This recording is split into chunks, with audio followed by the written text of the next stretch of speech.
Hey, welcome to this video. My name is Jeff Usner. Thank you again for being here for this week's episode of Profit Hub TV. This week I wanted to focus on something I get a lot of questions on, which is how do you find a market to go into?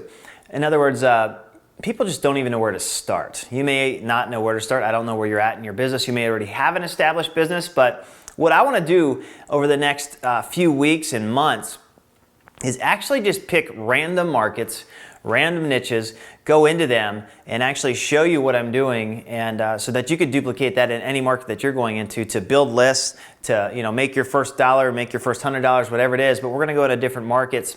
And so I wanted to talk a little bit about that today. If you're not sure of a market to get into, I've shared this before, but you can simply go to a bookstore with a magazine rack if you want, or you could probably go to like magazines.com, I guess. I don't know. I've never done it online. I like going to the magazine stores because I can flip through the magazines. But you start to see all the different niches, all the different markets that are out there. And that's just the beginning of markets that are out there. But magazine stores are a great place to go to get ideas, and then you go to, if they've got a coffee shop there or something, you could be on the internet and start going through all this online. So that's a random suggestion on magazines. But one of the things right now at this time of year too is to focus on what are things that you can do seasonally as well. We are just finished up with Thanksgiving, going into Christmas, New Year's, and all the holidays that will follow that. There's a way that you can start to find markets within those holidays, okay? What do I mean by that? Well, we just came through Thanksgiving. Well, what did people do during Thanksgiving? They cook, right? So there was a lot of traffic, and there will be again coming up in the next few weeks here during Christmas, where people spend a lot of extra time in the kitchen cooking. So that means that the number of searches, the number of people on Facebook talking about things are going to go up that are related to seasonal things right now, which would be, gift ideas. But if they're in the kitchen, it might be recipes, it might be cookware, it might be cooking tips, it might be how to baste the turkey, whatever, the things like that. It might be, what's the best gift for my husband, my wife, my kids.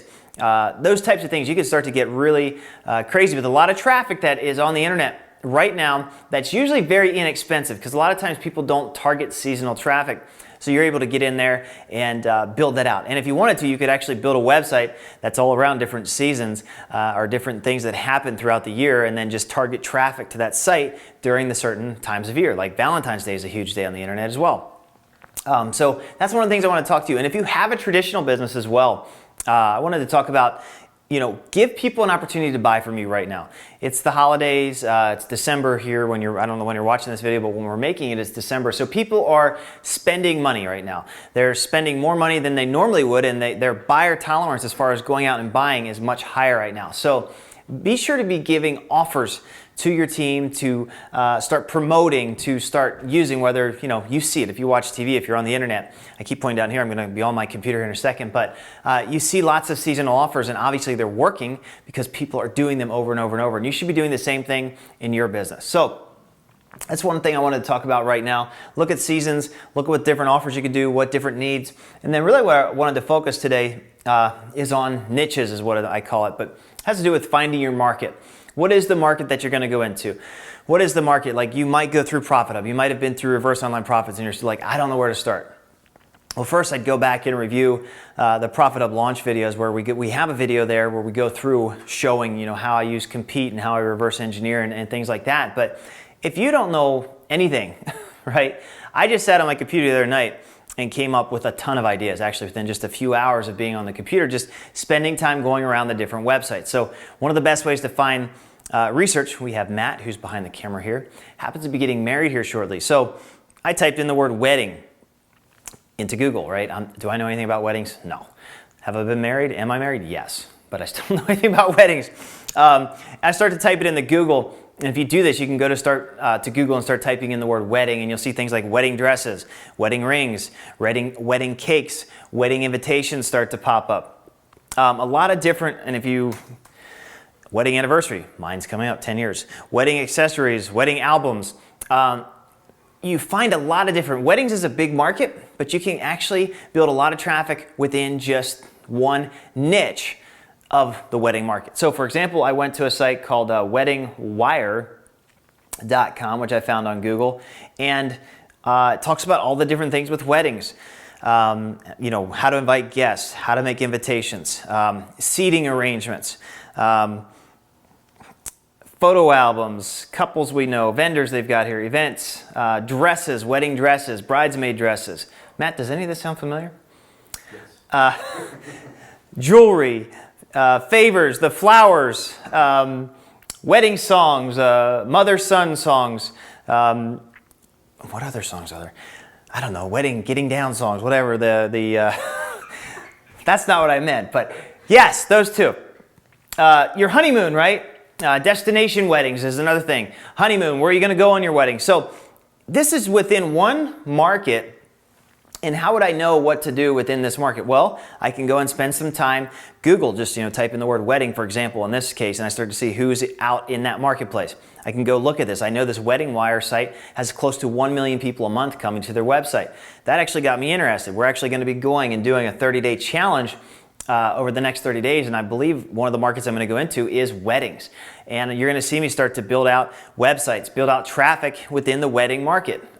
When I see a site that I compete and it's been going for 2 years, close to 1 million hits a month, and looking at what they're doing, how they're promoting things, it's a viable offer that could be a big industry. And I like to go into industries and markets that are ongoing. People are always going to get married.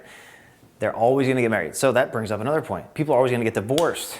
If you start to look at the divorce market, I have a friend who makes close to $1 million a month trying to help you keep your mate, right? Stay together. Just teaching relationship coaching. So when I started to actually go down this trail the other day, then I started to think, well, what's next for Matt behind the camera? He's getting married. Well, kids, right? So I started looking at pregnancy, newborns, and you start getting into all these different markets. Just everyday life that you and I live every day and that we're on the internet, but yet there's people capitalizing on those markets. It's not that hard to find markets to go into to make money in. I happened to go down this one wedding and then post-wedding type thing, and I found tons and tons of markets. You don't have to be the whole wedding thing. You could just be, hey, I'm the wedding invitation guy or whatever, and you could build a multi-million dollar business within even that small niche. And maybe you're not looking to make that much money. Maybe you just want to make a couple $1,000s a month. Well, you can easily go into some of these niches and start to build a lot of traffic, build a list, build a following, because the thing about these markets is there's lots of problems that need to be solved. And that's what we talk about throughout Profit Hub. So in this video, I want to just encourage you, if you don't have a market that you're in, even if you do have a market you're in actually, I want you to spend more time digging into Google, going around different competitor websites within that market, looking at who are they speaking to, how is their website set up, what do they have on their website, and it'll start to give you ideas about what's working and what's not working. And maybe you'll get sparred into, I did something on Reverse Online Profits, I typed in the word dogs, right? Pets is a huge industry.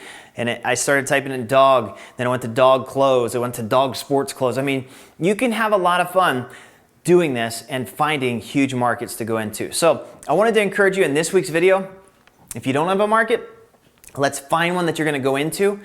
If you do have a market, look at what else could you be doing within that market. What are other hidden areas that you could be marketing to? In other words, people are out there. If I sell honeymoons, right, I could also get in front of people looking for wedding invitations, and it would be the same crowd. They may not be searching for a honeymoon, but I know they're going to need that. So that's how I want you to start to think. Take this week, go through your computer, spend some time looking at your market, looking at other markets, and look forward to the next few videos when we start to go into the wedding niche and industry. We'll see what happens. You'll see me make mistakes, and hopefully I'll make some things that will work as well. And we're going to launch some stuff within the wedding niche. So that's it for this week's episode. Identify your market and look at how you can expand upon what you're already in right now. I'll see you on next week's episode. Thanks.